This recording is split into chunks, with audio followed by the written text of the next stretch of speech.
tardes a todos.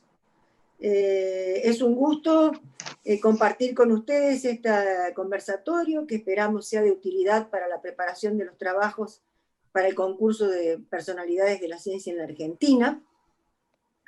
El concurso es organizado por la Comisión Ejecutiva Honoraria del Convenio de Cooperación Interinstitucional.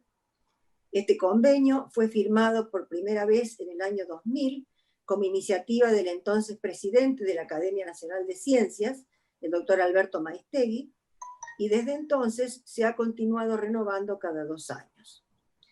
Las instituciones que participan del mismo son la Academia Nacional de Ciencias, la Universidad Nacional de Córdoba y los Ministerios de Educación y de Ciencia y Tecnología de la provincia de Córdoba. Los objetivos fundamentales del convenio son fortalecer el vínculo entre los centros educativos de los distintos niveles y modalidades del sistema educativo provincial y nacional, y los centros universitarios, institutos y organizaciones con funciones en la producción y divulgación científico-tecnológica. Otro de los objetivos es concretar programas, proyectos que desarrollen la transferencia multidimensional al aula de los resultados de investigaciones y desarrollos científicos y técnicos. El diseño de estrategias y cursos de acción para llevar a cabo estos objetivos lo realiza una comisión integrada por representantes de las 4 instituciones firmantes. Yo soy la representante por la Academia Nacional de Ciencias. En el marco del convenio se organiza este concurso que tiene como objetivo la difusión de la vida y obra de sus protagonistas, de los protagonistas destacados de la historia científica y tecnológica de nuestro país, respondiendo a la fundada necesidad de que la comunidad escolar y la población en general tome conciencia de sus figuras más relevantes. Este año el concurso se dedica a la doctora Eugenia Sacerdote de Lustig. Y tenemos el agrado de contar en esta reunión con la doctora Livia Lustig, quien es hermana de la doctora Eugenia Sacerdote de Lustig, y nos dará información muy valiosa sobre la destacada personalidad. La doctora Livia Lustig es investigadora del CONICET, fue profesora titular de Biología Celular e Histología de la Facultad de Medicina en la Universidad de Buenos Aires. Actualmente es profesora consulta. Al igual que su hermana, ha dedicado su vida a la docencia y la investigación. El área de investigación de Livia, en la que continúa trabajando, es la inmunología de la reproducción y en particular estudio de los factores que inducen autoinmunidad e interfieren en la fertilidad. Doctora Lustig, le agradecemos mucho su colaboración para esta reunión, que seguramente será muy inspiradora para estudiantes y docentes. En este conversatorio también participarán 2 miembros de la Comisión Honoraria del Convenio, el ingeniero Javier Martín, director de Divulgación y Enseñanza de las Ciencias del Ministerio de Ciencia y Tecnología, y la magíster Laura Bono, coordinadora de Desarrollo Curricular de la Dirección General del Ministerio de Educación. Agradecemos la presencia en este conversatorio a los 3 participantes del mismo y a toda la audiencia. Las preguntas serán bienvenidas al final de las 3 exposiciones y podrán hacerse por chat. Lucía la transmitirá a quien es el destinatario de la pregunta y serán respondidas. Doctora Lustig, tiene la palabra. Bueno, buenas tardes a todos y mucho gusto. Quería hacerle una corrección, porque soy la hija de la doctora Lustig, no la hermana. Ay, perdón, sí, efectivamente, perdón, me equivoqué, sí, la hija.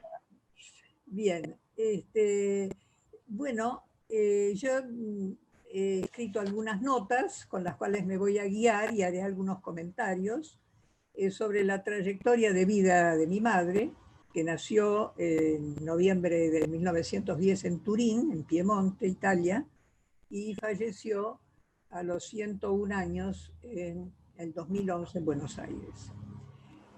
Las etapas importantes de su vida, por supuesto, si empezamos por la niñez, ella siempre recordó esta etapa con dos eventos realmente muy tristes. Bueno, primero la época en la cual estaba, del 14 al 18, la Primera Guerra Mundial, cuando ella tenía entre 4 y 8 años, y bueno, la imagen de la ciudad oscura,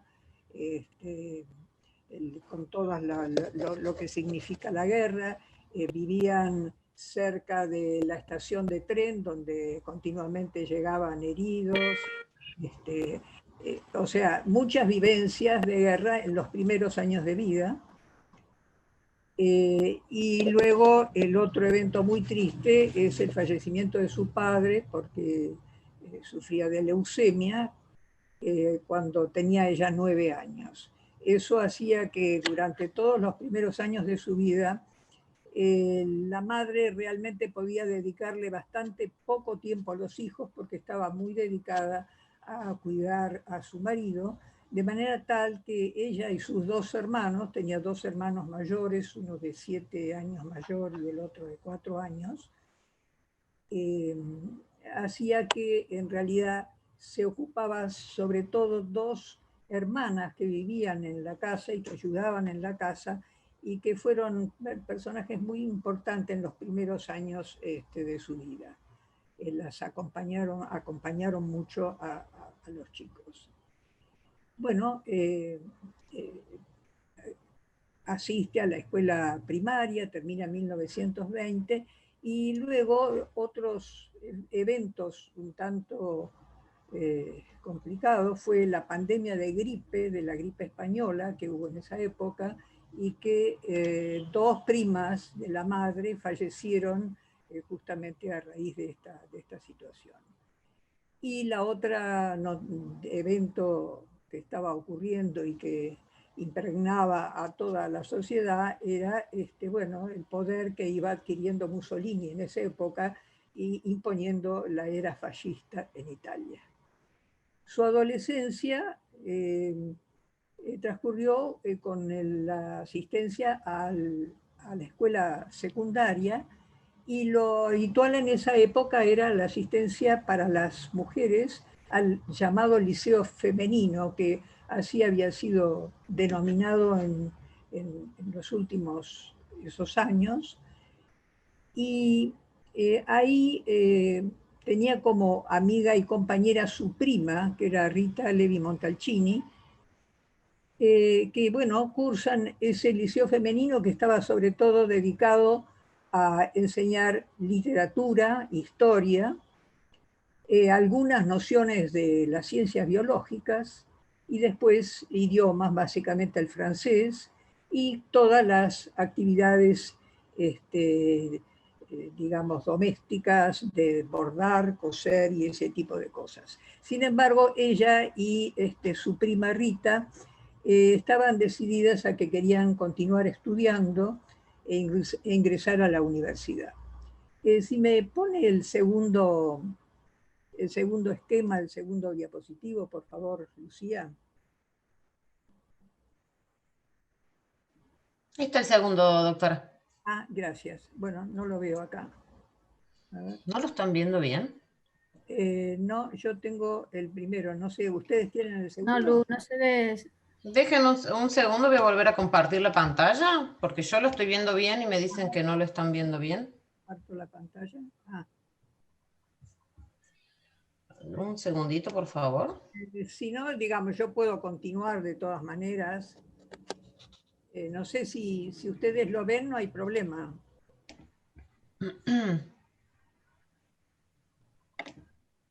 Ahí voy de nuevo.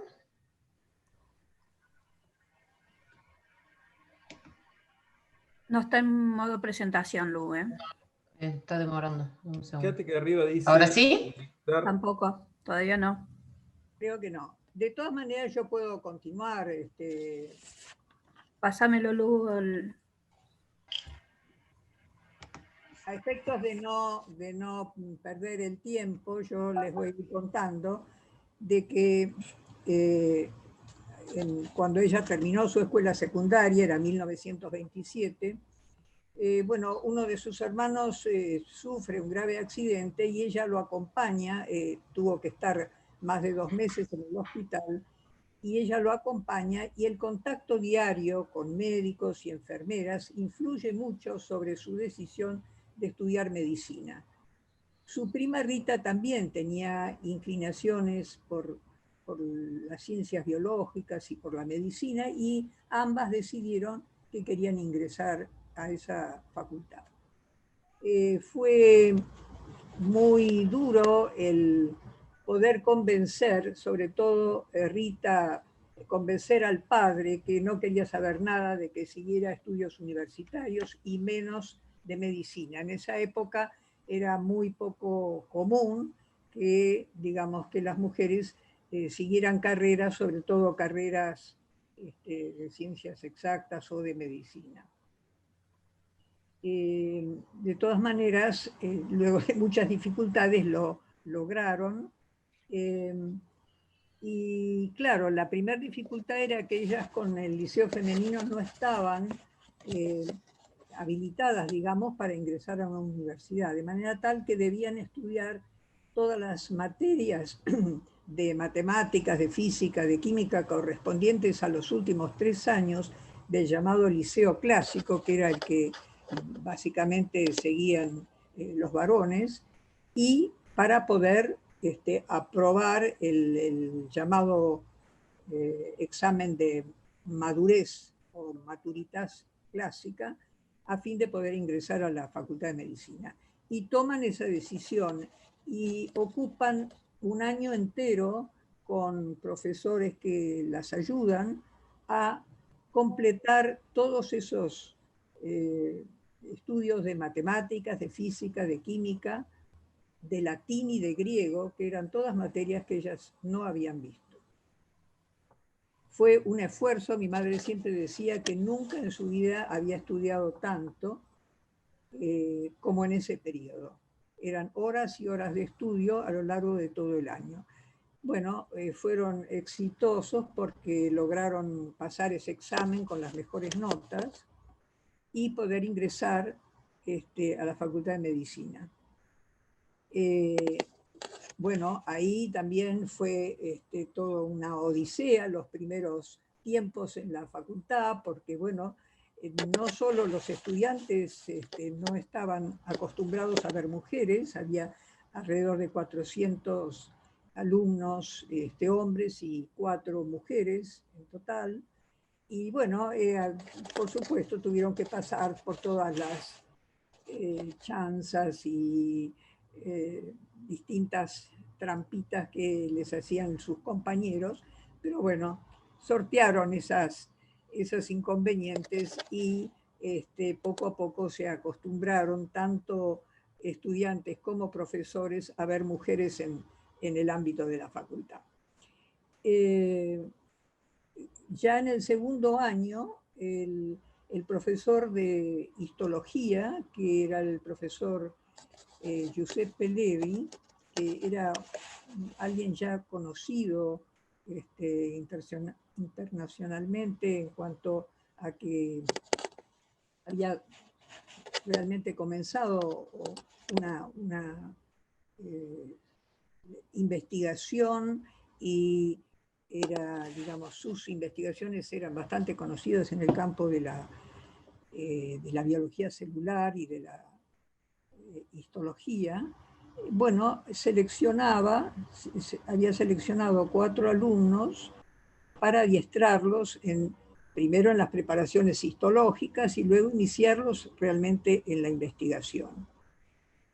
Y a raíz de que había llegado en ese momento una doctora que trabajaba en Alemania, y dado que en Alemania ya la persecución a los judíos, y bueno, yo no había dicho aún que mi madre pertenecía a una familia judía, entonces esta doctora Herta Meyer, que trabajaba en Alemania, tiene que escaparse de Alemania y llega a Turín y es acogida por el profesor Levi, y ella es la que comienza a adiestrar y a enseñar la técnica de cultivo de células que realmente muy pocos laboratorios del mundo en ese momento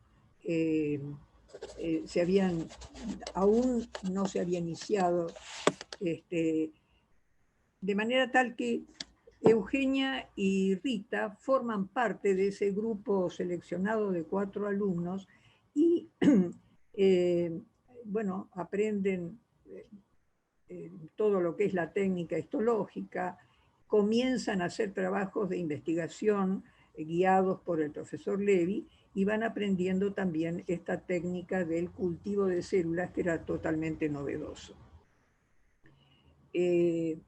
Además está decir que el profesor Levi se ve que realmente seleccionó muy bien a sus alumnos, porque de esos 4 alumnos, 3 de ellos, que emigraron luego a Estados Unidos años después, obtuvieron el premio Nobel. Salvador Luria, que fue microbiólogo, que obtuvo el premio Nobel en 1969, Renato Dulbecco, virólogo, que obtuvo el premio Nobel en 1975, y su prima Rita Levi Montalcini, neurobióloga, que lo obtuvo en 1986.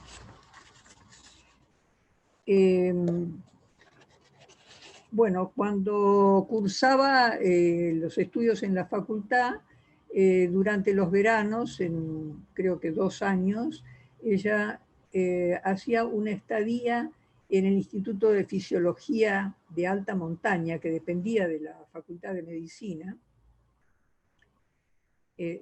Perdón, ahí está el próximo. Y el que dirigía ese instituto era el profesor de fisiología de la Facultad de Medicina de Turín, que era Amedeo Erliska, que le había ya asignado un trabajo sobre el comportamiento, bueno, de la hemoglobina y de los glóbulos rojos en la altura.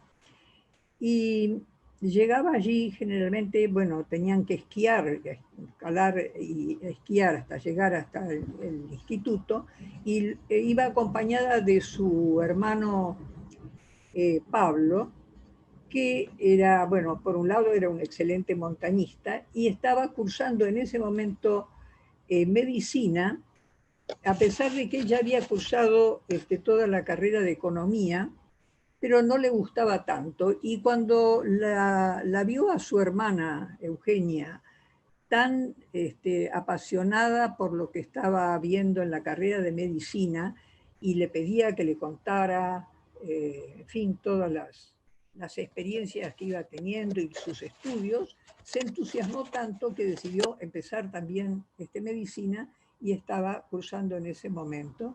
Y le gustaba mucho la fisiología y por eso concurría también a este instituto de alta montaña. En unas de esas, los domingos generalmente el instituto recibía gente de otros lados, y en una de esas visitas llegó su profesor Levi, que iba de visita al instituto, y fue acompañado por un ingeniero, Mauricio Lustig, que, bueno, que conoció a mi madre en esa ocasión y que después resultó su marido, ya que se casaron muy poco tiempo después. Se casa en 1937 y se trasladan a Roma a vivir, y en el 38, bueno, nace su primer hija, que soy yo. Y muy poco tiempo después, de junio del 38, que fue cuando, después del nacimiento resulta que Mussolini dicta las leyes raciales por las cuales los judíos ya no podían ejercer profesiones ni tener empleos, de manera tal que además de ver que no iban a poder tener trabajo, cosa que le ocurre, por supuesto, a todos, a sus hermanos, a su marido, y ella misma que aún no estaba trabajando, pero que, bueno, tenía sus planes. Mi padre, bueno, trabajaba en ese momento en una empresa italiana, Pirelli, y los directores de Pirelli le ofrecen a mi padre emigrar a la Argentina, dado que en la Argentina ya había una fábrica de Pirelli.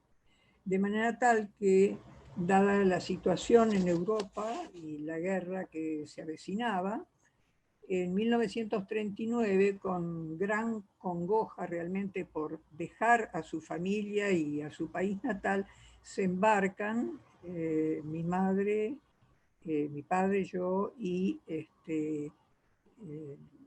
la madre de mi padre, y llegan a Buenos Aires en julio, y el 1 de septiembre ya estalla la Segunda Guerra Mundial. Afortunadamente, poco después de que ellos llegan a Buenos Aires, llega también la hermana de mi padre y su familia, o sea, su marido y 2 hijos, y se instalan en la misma casa, o sea que las 2 familias hemos vivido juntos durante muchos años. La impresión de mi madre de la ciudad al principio no fue muy buena, porque ella estaba muy acostumbrada a ver las montañas, los Alpes, desde la ciudad de Turín, y entonces la ciudad de Buenos Aires le parecía una ciudad muy, muy plana, ¿no?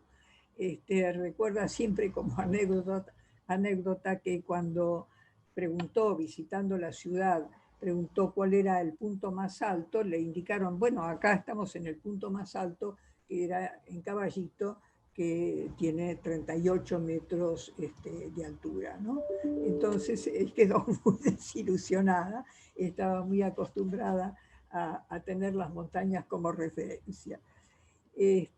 Muy pocos meses después de llegar, en realidad, en la empresa le avisan a mi padre que va a tener que trasladarse al Brasil, a San Pablo, donde había otra fábrica Pirelli, porque no habían llegado aquí las máquinas que permitían trabajar el metal, la trefilación del cobre para la preparación de cables, que era en lo que mi padre estaba, digamos, era su trabajo. Y sí lo tenían en San Pablo. Entonces, poco después, mi padre viaja a San Pablo primero, y mi madre conmigo vamos poco después. Y ahí vivimos un año. Estando ahí, mi madre tuvo la oportunidad de conectarse con un profesor italiano que estaba enseñando en la universidad, y entonces aprovechó ese tiempo para hacer una especie de monografía que le pidieron sobre las vitaminas de las frutas tropicales del Brasil, así que se puso a trabajar en esa monografía ahí en ese momento. En 1941 volvemos a Buenos Aires, ahí nace poco tiempo después mi primer hermano, y la congoja principal de mi madre en ese periodo era que no tenía ninguna noticia de su familia, de su madre y de sus hermanos, y no la tuvo hasta 1942, dado que las comunicaciones durante la guerra y en ese entonces eran casi nulas. Solo en el 1942 bueno, recibió un telegrama de su madre que le decía que ella y sus 2 hermanos estaban en Nueva York, que habían logrado escapar de Europa. Bien, en 1942 es cuando ella, gracias a la ayuda invalorable de su cuñada, que vivíamos juntos, como dije antes, y que se ocupaba mucho de la casa y de sus hijos y de nosotros, es decir, de mí y de mis hermanos, comienza a buscar trabajo.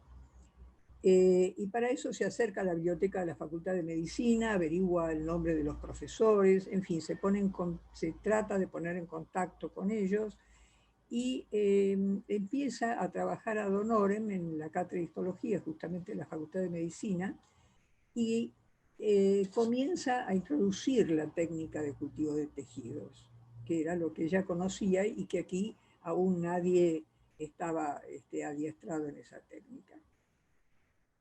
Ocurre que, bueno, comienza a hacer algunos pequeños trabajos, se pone sobre todo en contacto con dos profesores que eran el doctor Nowinski, que era un embriólogo experimental, y el doctor Sepsenfol, que ambos polacos, que habían tenido muchas vicisitudes para llegar a la Argentina, y con ellos comienza a hacer pequeños trabajos, pero ocurre que en 1943, año en el que dejan cesante al doctor Bernardo Usay, que estaba en la cátedra de fisiología, varios profesores renuncian por solidaridad, como el profesor de histología, el doctor Varela, que estaba en ese entonces, y otros investigadores como el doctor de Robertis, que también estaba en la cátedra de histología, viajan al exterior, y entonces nuevamente mi madre se encuentra muy desorientada porque sus referentes ya no están.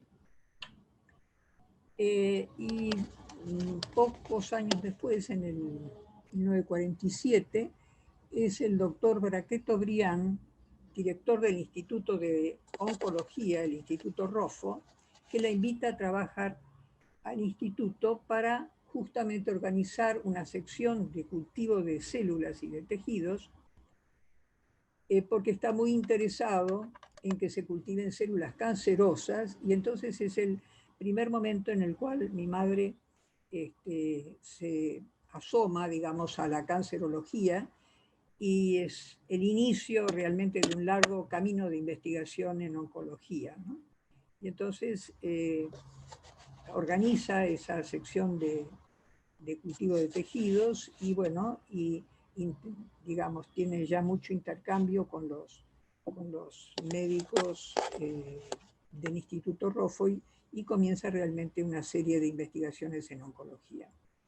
A su vez, poco después, en 1950, es el doctor Armando Parodi, que es jefe del Departamento de Virología del Instituto Malbrán, que la invita a armar también un laboratorio de cultivo de células en el instituto, dado que él estudiaba virus y necesitaba de células vivas para estudiar justamente la acción de los virus en las células.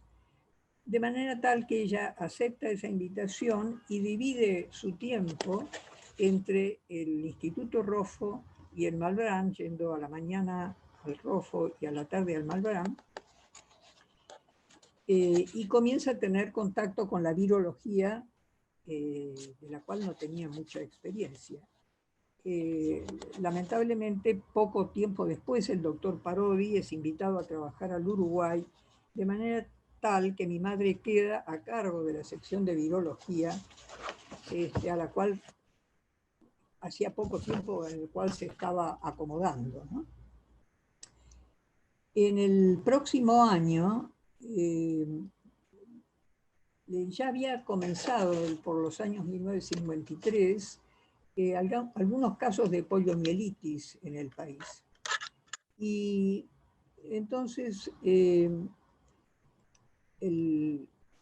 a partir del Ministerio de Salud, ella viaja a Estados Unidos y Canadá por un periodo de 3 meses aproximadamente, para formar parte de un grupo de profesionales de distintos países con el objeto de estudiar los efectos de la vacuna Salk, que recién se estaba, digamos, había sido preparada y había sido controlada, y se estaba, digamos, se había comenzado la vacunación en los seres humanos, aparentemente con muy buenos beneficios. Entonces, este grupo y organizado este viaje por la Organización Mundial de la Salud, ella va y digamos, se pone en contacto y logra conocer las formas en que se controla la vacuna, en las formas de diagnóstico, y se da cuenta de los beneficios reales de la vacuna, que luego a su vuelta estimula, digamos, a las autoridades a que realmente la vacuna parece muy beneficiosa. Y entonces, justamente en 1956, poco después, se declara aquí realmente una epidemia de poliomielitis, y Eugenia, con sus colaboradores, que eran muy escasos, había muy poca gente en la sección, tiene un muy intenso trabajo de diagnóstico de las muestras infectadas, le enviaban muestras de todos lados, y ella tenía que hacer cultivo de células, infectar con las muestras los cultivos, y el virus realmente destruía las células, una acción citopatogénica en muy poco tiempo, en 24 horas. Pero claro, eran muy pocas las personas capacitadas para hacerlo, el número de muestras era muy alto, de manera tal que fue un trabajo muy intenso, muy difícil, las condiciones de trabajo eran muy difíciles,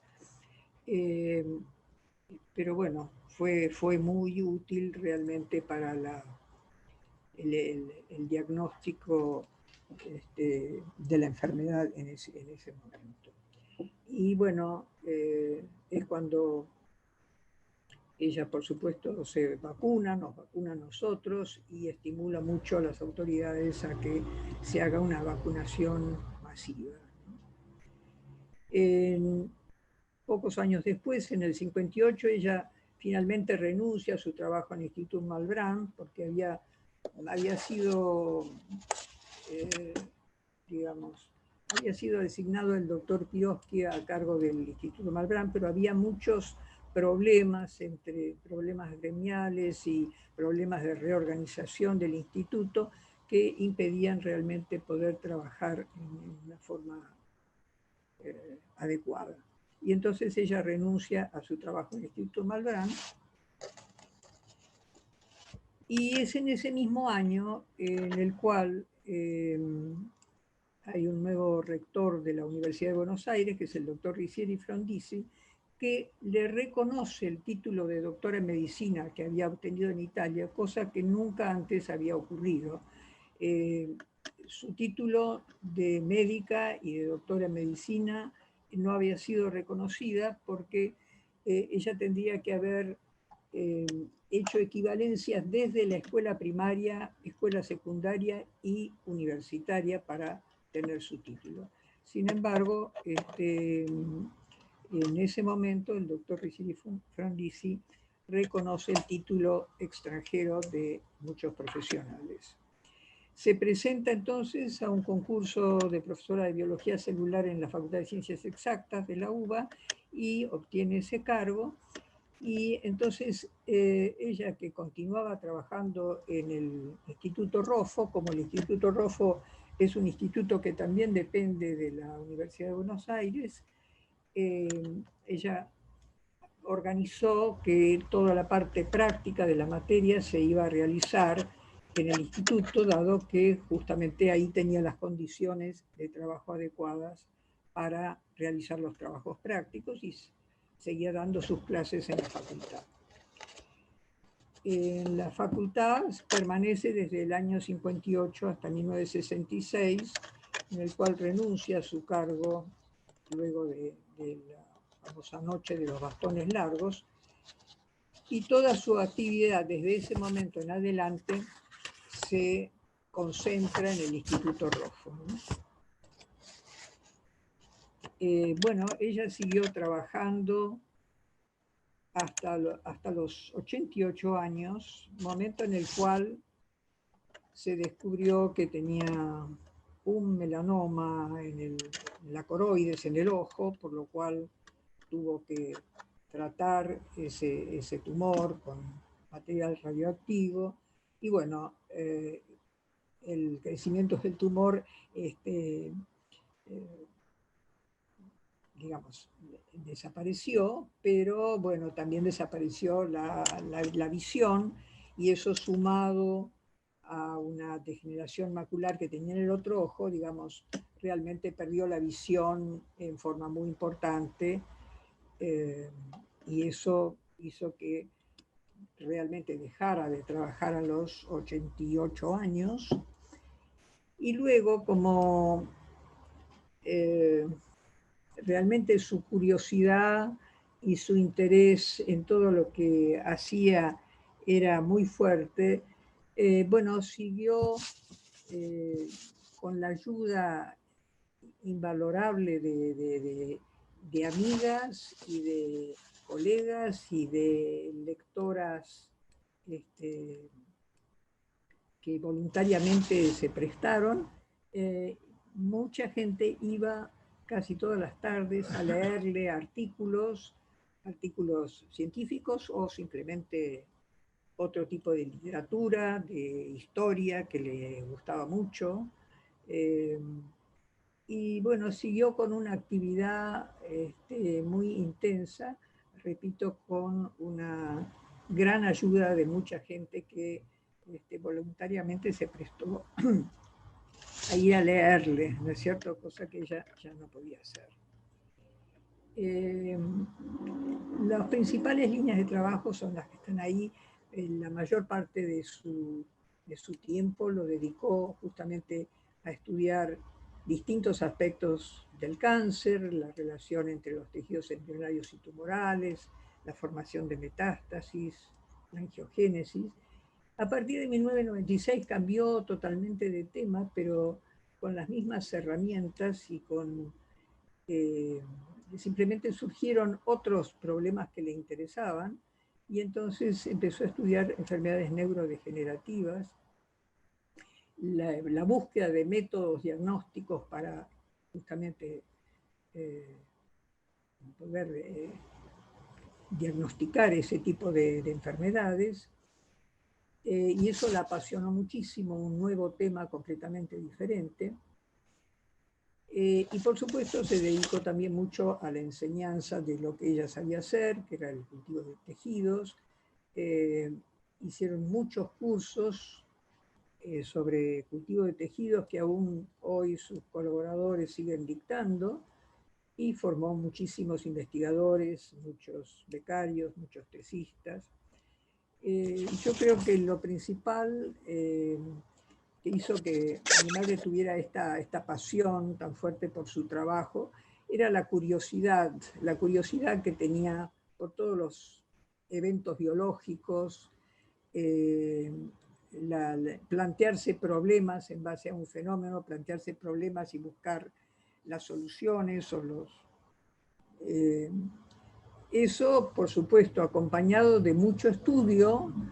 Le encantaba pasar horas y horas leyendo trabajos, y esto acompañado de una formación muy sólida que tuvo en la Facultad de Medicina en Italia, una formación muy sólida que además le dio un panorama muy amplio, y otra de las características creo que fue la gran flexibilidad de cambiar líneas de trabajo, distintos enfoques, una gran flexibilidad que no siempre se da. Digamos, están los investigadores que siempre estudian un solo tema, pero ella tenía una gran flexibilidad para cambiar de temas de trabajo. Y bueno, básicamente esas son las realmente las características principales de su personalidad, que a pesar de que tuvo muchos cambios de país, muchos eventos que cambiaron completamente su vida, que no era la que pensaba que iba a ser, cerca de su familia y en los lugares que ella conocía. A pesar de todos estos cambios, ella logró adaptarse, o sea, una capacidad de adaptación muy buena y sobre todo una gran pasión por lo que hacía. Y bueno, eso es lo que transmitió no solo a familiares directos, sino creo que a muchos discípulos que ha tenido a lo largo de la vida. Un poco esto es lo que yo quería decir y bueno, si hay alguna pregunta, por supuesto la contestaré. Eso es todo. No escucho, Victoria. Bueno, seguimos. Sí, muchas gracias. Agradezco. Sí. No, le estaba diciendo muchas gracias, muy interesante su presentación, realmente muy interesante, muy linda, muy lindo conocer eso de boca de la hija de una persona tan interesante como su mamá. Así que bueno, ahora Laura y Javier seguirán explicando algunas cosas que son más de tipo de qué se puede hacer para presentar los trabajos relacionados a la personalidad. Bien, bien. Muchas gracias. No, gracias. Laura, Bueno, no sé si sí, ¿se me escucha? Sí, ¿Sí? Bien. Bueno, buenas tardes a todos. Un gusto poder compartir con ustedes este hermoso relato que nos ha hecho Livia, que bueno, nos posiciona a mirar las ciencias desde lo humano y desde un pedacito nomás de toda la historia de las ciencias.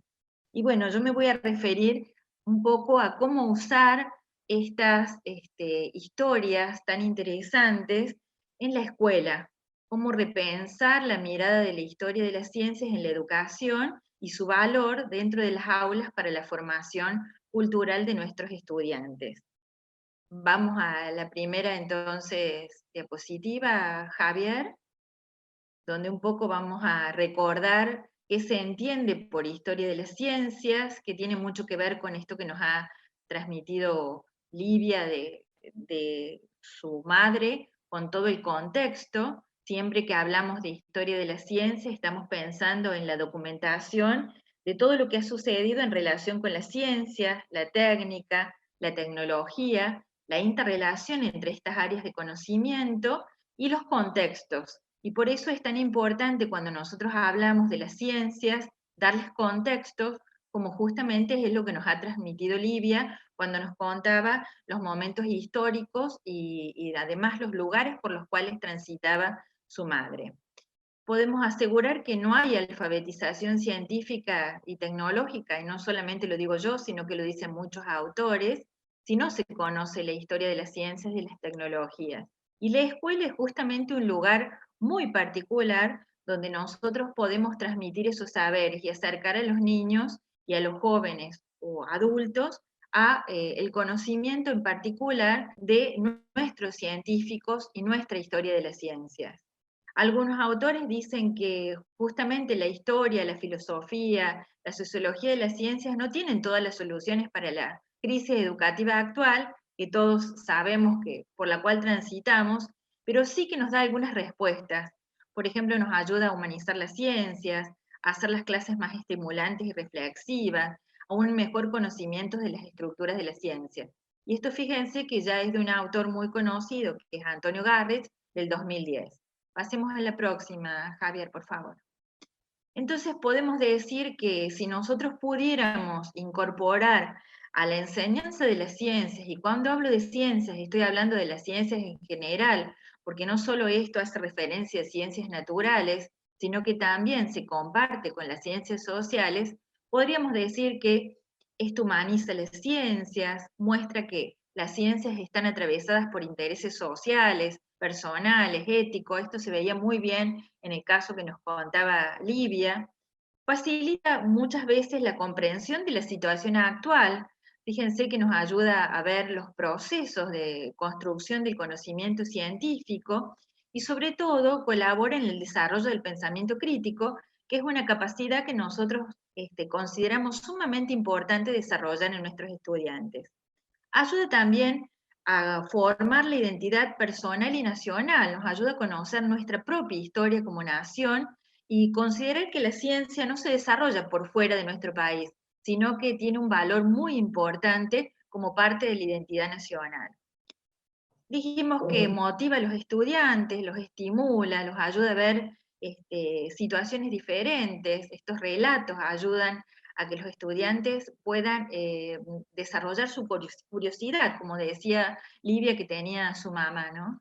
Contribuye a transmitir una imagen coherente y adecuada de la ciencia y su proceso de construcción, relativiza la fragmentación que muchas veces nos aporta la escuela. Estos son conocimientos de la ciencia, estos son conocimientos de la tecnología, estos son conocimientos de las naturales, de las sociales, sino que nos permiten ver la integralidad de los casos que podemos atravesar, ¿no? No solamente desde las ciencias propiamente dichas, por ejemplo, interrelación de ciencias sociales y ciencias naturales, sino que nos ayuda a interrelacionarnos con otros campos de conocimiento y a ver justamente que todo lo que sucede en las ciencias está relacionado con el resto, ¿no? Que es tan importante para ayudarles a construir a los alumnos la integralidad. También nos ayuda muchas veces a modificar prejuicios o ideas erróneas. En este caso podemos ver la dificultad que tenía esta colega o digamos esta profesional, volvamos de nuevo a la otra, Javier, de cuestiones, por ejemplo, de género, que muchas veces nos hacen revisar la mirada de las ciencias. Podemos decir que nuestro país y particularmente nuestra provincia pone un foco muy importante en la mejora de los aprendizajes de lengua, matemática y ciencias como una prioridad pedagógica, y justamente se propone el reconocimiento de los aportes de la ciencia a lo largo de la historia a nuestra sociedad desde una construcción histórica de carácter provisional. Vamos a la otra, Javier. Y vemos a la ciencia justamente como algo de ideas provisionalmente establecidas en forma colectiva, dentro de una comunidad científica, siempre influenciadas por el contexto histórico, geográfico, que justamente atiende a las necesidades sociales de la época y que adquiere significado en el marco comunicativo que se establece entre pares y con la sociedad en general. Y está relacionada con las tecnologías de las cuales se nutre y en las cuales aporta.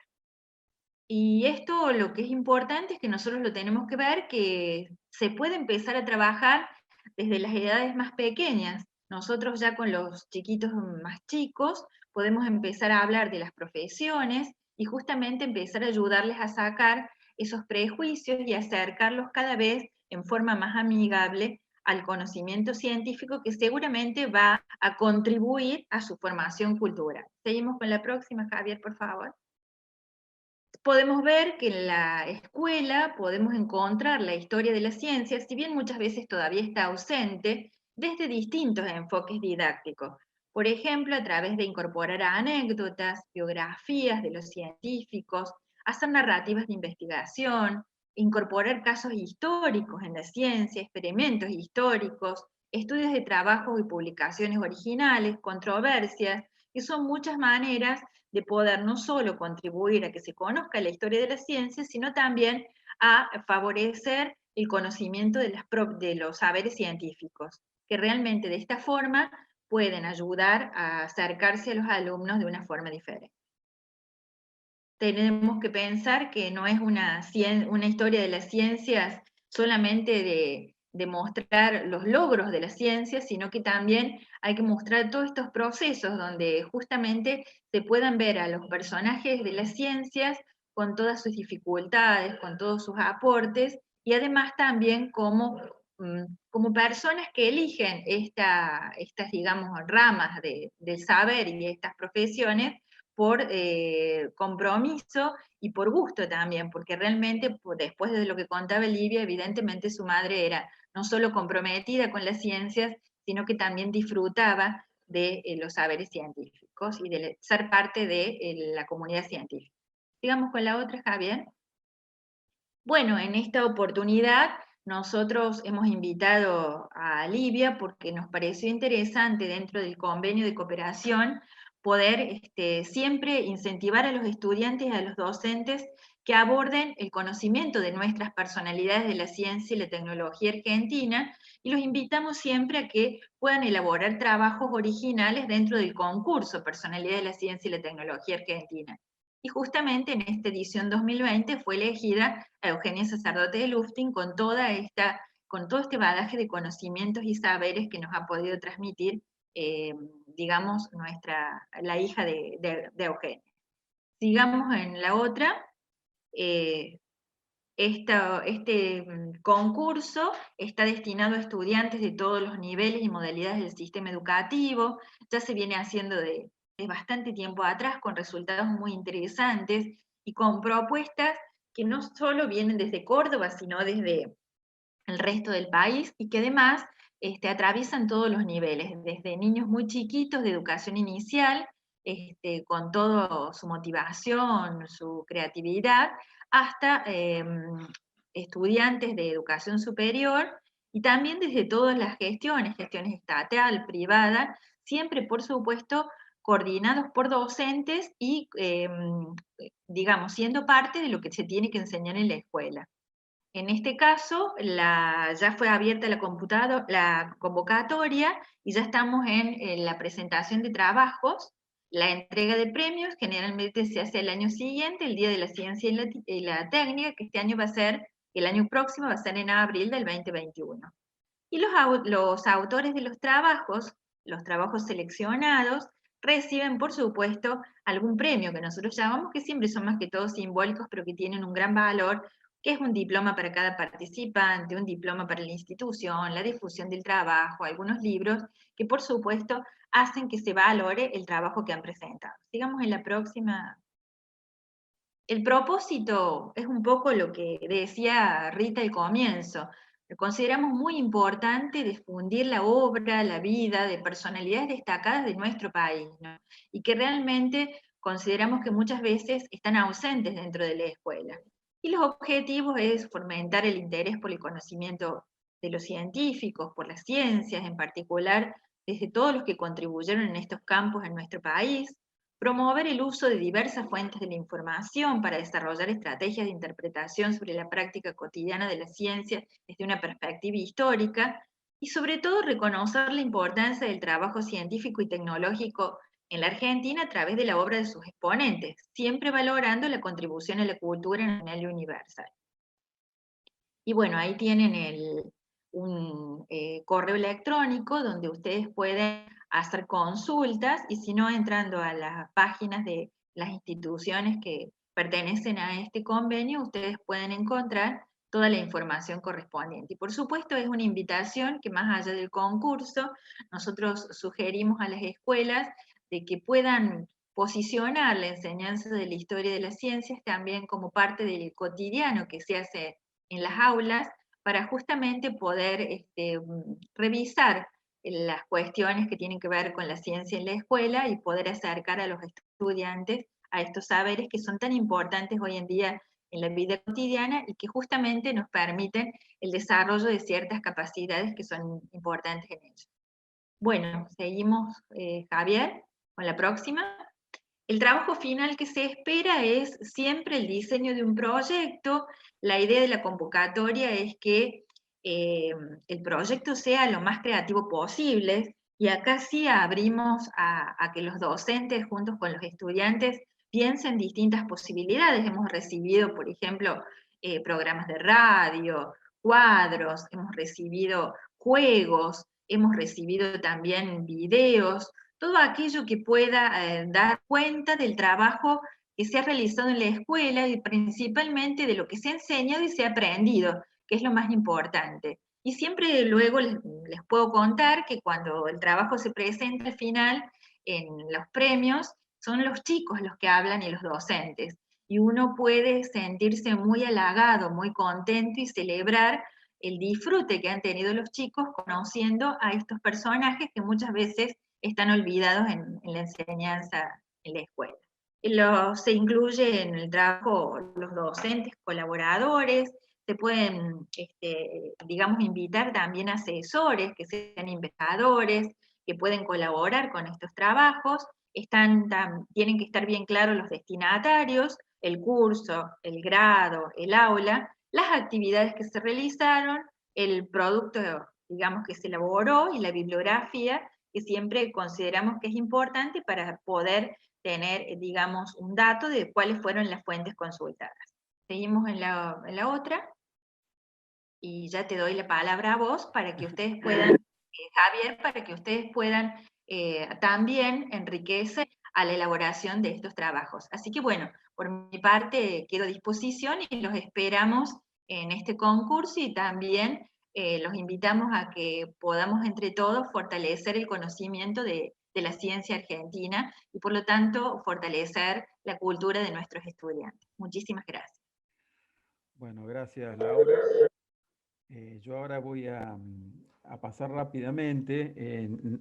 Yo por lo que veo el tiempo se nos ha ido agotando, así que voy a ir pasando muy rápidamente las diapositivas, y en todo caso ahí figuraba mi mail o está también el mail de la academia para que cualquier consulta la hagan llegar ahí. La idea es contarles un poquito esto de cómo podemos utilizar todos estos medios que hay hoy de comunicación no formales para que sean un canal efectivo para poder comunicar nuestras ideas. Entonces, aprovechando que el concurso tiene la intención de que la producción sea una producción de este tipo, bueno, darles algunas herramientas para poder trabajar en este sentido.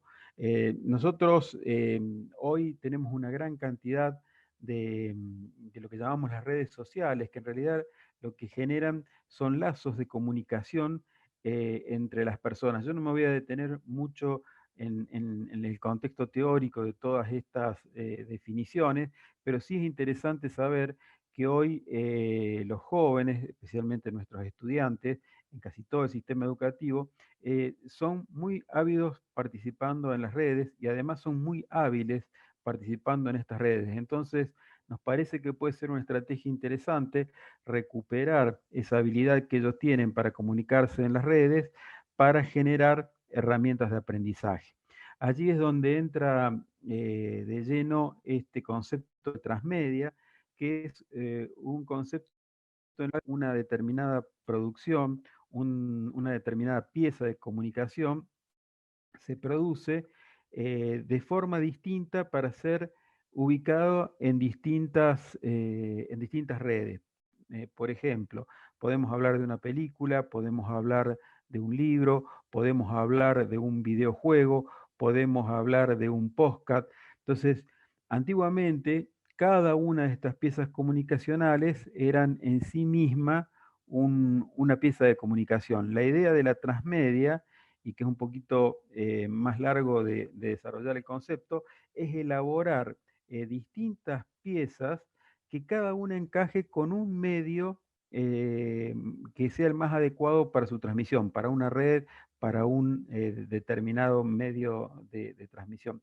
Esto es lo que se dice a veces, que se utilizan múltiples pantallas para poder transmitir una idea. Entonces, en ese contexto resulta muy interesante esta idea de la narrativa, de la narración transmedia, donde uno prepara un contenido, una historia, y la fragmenta en distintas piezas de comunicación, y que cada una de estas piezas de comunicación es adecuada para ser transmitido por un canal distinto. Lo esencial a la hora de producir cualquier pieza de comunicación es poder elaborar un guión, es establecer previamente al momento en que uno va a desarrollar el producto o la pieza que va a construir, es elaborar un pequeño escrito. Los guiones tienen esta forma, por ejemplo, donde uno va relatando lo que quiere decir. Si ustedes se fijan, acá está el personaje, lo describe, también se puede hacer alguna relación sobre la posición que puede tener la cámara o la forma de entrar o de salir de una escena. Bueno, es muy importante construir un guión antes de elaborar una pieza de comunicación. No es cuestión simplemente de ponerse a desarrollar la pieza, sino que previamente hay que hacer un pequeño estudio y escribir o relatar un guión. Y además, en el momento en que uno empieza a armar este guión, tiene que enfocarse en algo que es esencial. En el momento o al momento de hacer una pieza de comunicación y más de tipo educativa o que tenga que ver con esto de comunicar alguna actividad científica, es muy interesante armar un relato, contar una historia.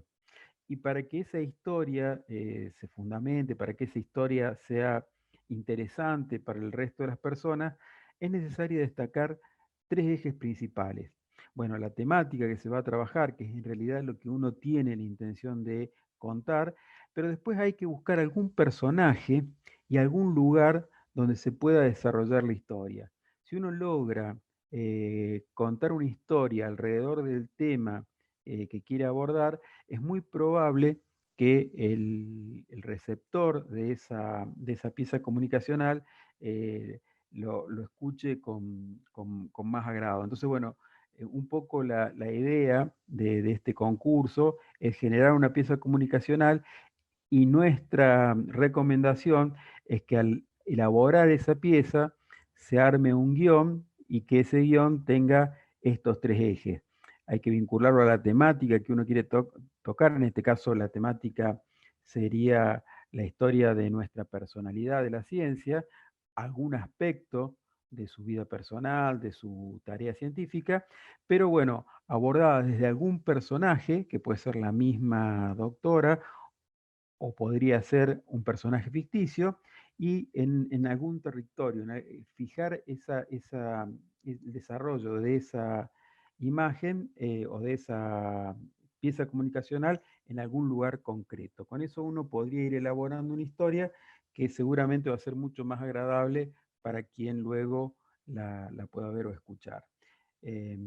Para lograr eso, bueno, para lograr eso, yo lo que les voy a presentar son simplemente tres herramientas.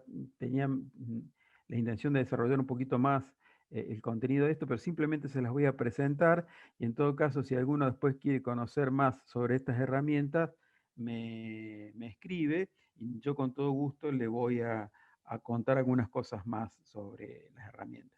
En realidad, para poder hacer este tipo de propuesta que nosotros sugerimos, es necesario trabajar sobre alguna cuestión que tenga que ver con el video. Entonces, bueno, yo aquí recomiendo un pequeño estudio de televisión que se puede instalar en cualquier computadora que tenga Windows o Linux o Mac también. Este programa que se llama OBS Studio es un programa libre y gratuito y es un programa que a uno le permite convertir la computadora en un verdadero estudio de televisión.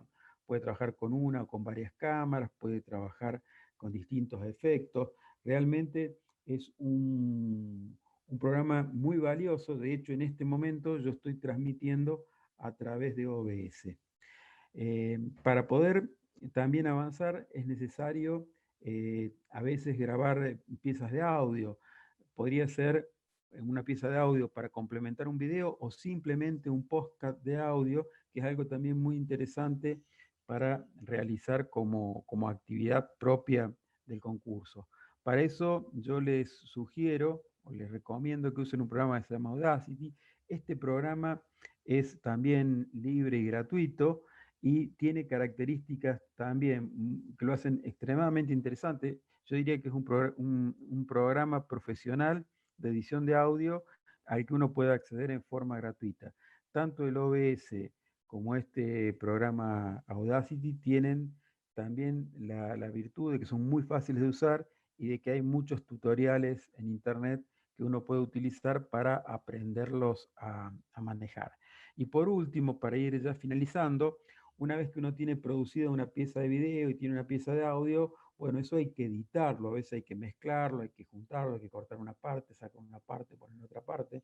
Eso ya es una tarea de edición de video Y aquí este programita, que a diferencia de los otros dos, es un programa que tiene una versión gratuita y una versión paga. Con la versión gratuita, que nos permite hacer una gran cantidad de actividades de edición de video, hasta 10 minutos nos produce el video sin ningún tipo de problema, y para más de 10 minutos nos genera un video que tiene una pequeña marca de agua, que es el nombre del programa, y bueno, en ese caso, si uno quiere desarrollar un video en forma profesional de más de 10 minutos, tendría que pagar la licencia para poder editar. De todos modos, hoy también nosotros aconsejamos que las piezas que uno produce, ya sea de tipo audiovisual o otras medias, no sean piezas largas. Unos 7, 8 minutos es un buen tiempo para contar una idea y no hacer algo que sea demasiado largo y que se pueda tornar un tanto tedioso. Bueno, yo esto es lo que les quería contar, se los quería contar un poquito más lento, pero bueno, dado que se nos ha ido un poquito el tiempo, vuelvo a decirle, el que necesite o el que quiera más información sobre esto, ahí en el video está mi correo electrónico y con todo gusto les voy a responder. Entonces, si no hay ninguna pregunta, agradeceremos de nuevo a la doctora Lustig y a Javier y a la Laura por sus exposiciones. Y bueno, esperamos que haya interesados en presentarse a este concurso, que es muy interesante.